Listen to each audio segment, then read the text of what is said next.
एक बार पति पत्नी मंदिर आए हमारे बागेश्वर धाम। पत्नी ने धागा बांधा कि हे हनुमान जी, हमारे पति की जो भी मुसीबत हो वो टल जाए। 2 मिनट बाद उसने धागा खोल दिया। तो हमें टेंशन हुई। हमने कहा बहन जी आपने ये धागा क्यों खोल दिया? पति भी खड़ा था उसका। बोले महाराज जी हमसे गलती हो गई अर्जी लगाने में। हमने सुना आपके यहाँ अर्जी चटपट सुनी जाती है। हम कहा गलती क्या हुई? बोले हमने ये कह दिया कि हमारे पति की जो मुसीबत हो वो टल जाए, कहीं इनकी मुसीबत हम ही ना हो। तुलसीदास जी का चरित्र पढ़ो। विवाह तो हुआ पर लुगाई टिकी नहीं। माया जकड़ती तो रही पर पकड़ नहीं पाई। शादी हुई और शादी के बाद इतना प्रेम लुगाई से हुआ तुलसीदास जी का कि वो अपने मायके गई। इन्हें इतनी याद आई कि रात को ही अपनी गैया बच्चियां को बांधकर पत्नी के मिलने के चक्कर में शाम को ही ससुराल चल पड़े। सुबह लुगाई गई, शाम को जे पीछे से। भयंकर बारिश का मौसम, पानी बरस रहा, नदियां उफान पर। तुलसीदास जी ने देखा नदी भयंकर आई हुई है, जाना असंभव है, पर मन बोला लुगाई से मिलना जरूरी है। देखो माया कितनी बलवान। फिर क्या, आई हुई नदी में ही गोता मार दिया, जो होगा देखा जाएगा। जय सिया राम।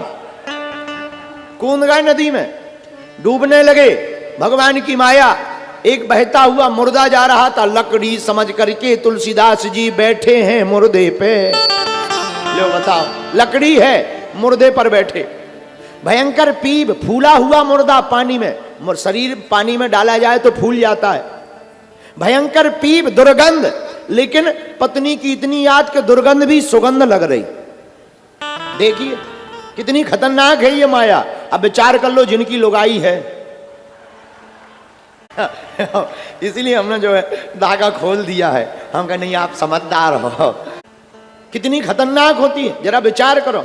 वो दुर्गंध भी सुगंध नजर आ रही। तो मुर्दे पर बैठे तुलसी, मुर्दे के ऊपर बैठकर तुलसीदास जी पार गए।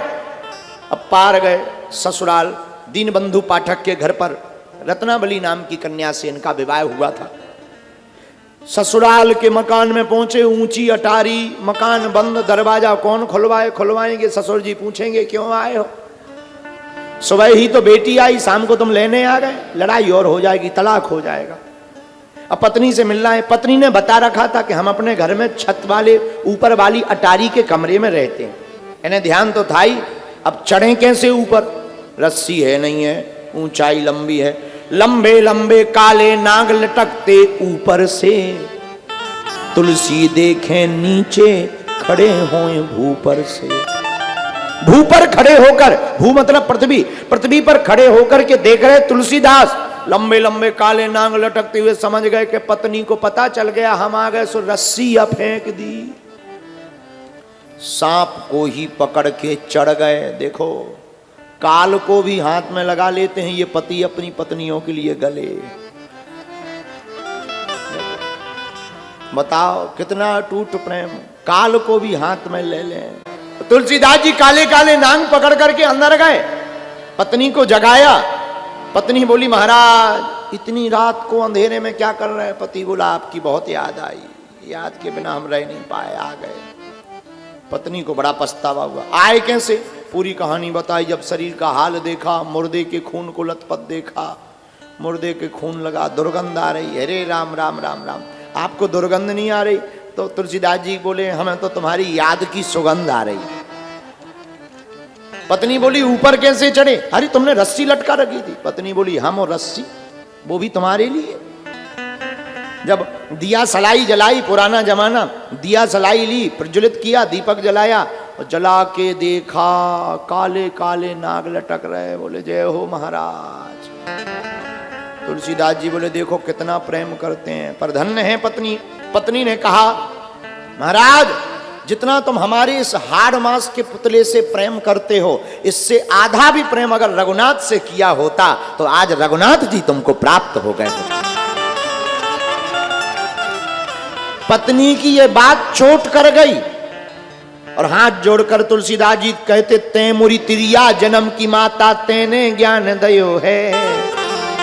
धन्य है अरे तू मेरी त्रिया जन्म की माता, तेने ज्ञान दयो है। तू त्रिया भी है और माता भी। आज मां से संबोधित किया तो पत्नी चौंक गई। आप हमें मां क्यों कहते? शर्म नहीं आती? हम आपकी धर्म पत्नी है। तो हाथ जोड़कर तुलसीदास जी कहते हैं वैसे तो तुम हमारी त्रिया हो, स्त्री हो, पत्नी हो, लेकिन भक्ति के जन्म देने का ध्येय और सिद्धांत तुमने ही प्रकट किया है, इसलिए तुम एक दृष्टि से दूसरा भाव ये भी है।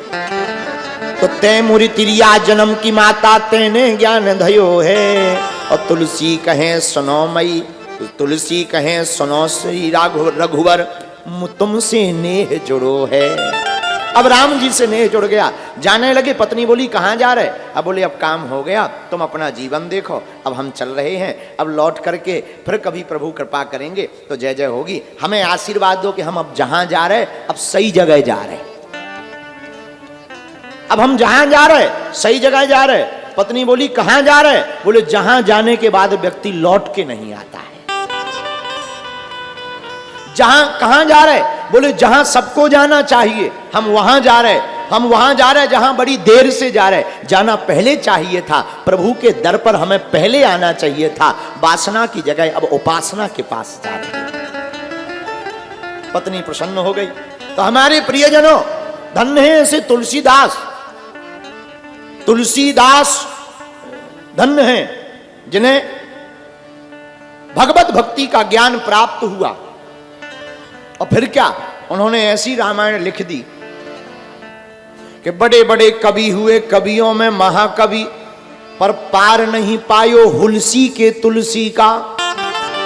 हुलसी इनकी माताजी का नाम था। तुलसीदास जी की माताजी का नाम हुलसी। तो बड़े बड़े कवि हुए, आदि कवि, महाकवि, पार नहीं पायो है हुलसी के तुलसी का। वेद भी बाँचे, पुराण भी बाँचे, पर पार नहीं पाए कोई रामायण की लेखनी का।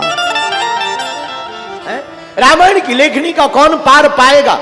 रामायण की लेखनी तार तार से भी तार जोड़े, तार के कर तार का तार, ऐसा तार जुड़ जाता है नाता हरि से। जो जो जो नेह जोड़े राम से, देह छोड़े काम से, नेह जोड़े राम से, देह छोड़े काम से, ऐसा करतार करते तार रामायण के तार का। ऐसी ऐसी लीला रामचरितमानस की है। तो धन्य है हुलसी के तुलसी। जहां जहां साधन नहीं पहुंचे वहां रामायण की साधना पहुंच गई। ऐसे कलिकुल शेखर पावन अवतार हमारे पूज्य गुरुदेव श्री तुलसीदास जी के चरणों में कोटि कोटि प्रणाम करते हुए, और आप सब जितने प्रियजन यहाँ विराजमान हैं, आप लोगों को भी रामचरितमानस की उन्हीं हुलसी के तुलसी की एक कलम की चौपाई जो भगवत तत्व दर्शन की व्याख्या करती है, ऐसी चौपाई से हम प्रणाम करते हैं। सिया राम मैं सब जग जानी, कराओ प्रणाम जोरी जुग पानी।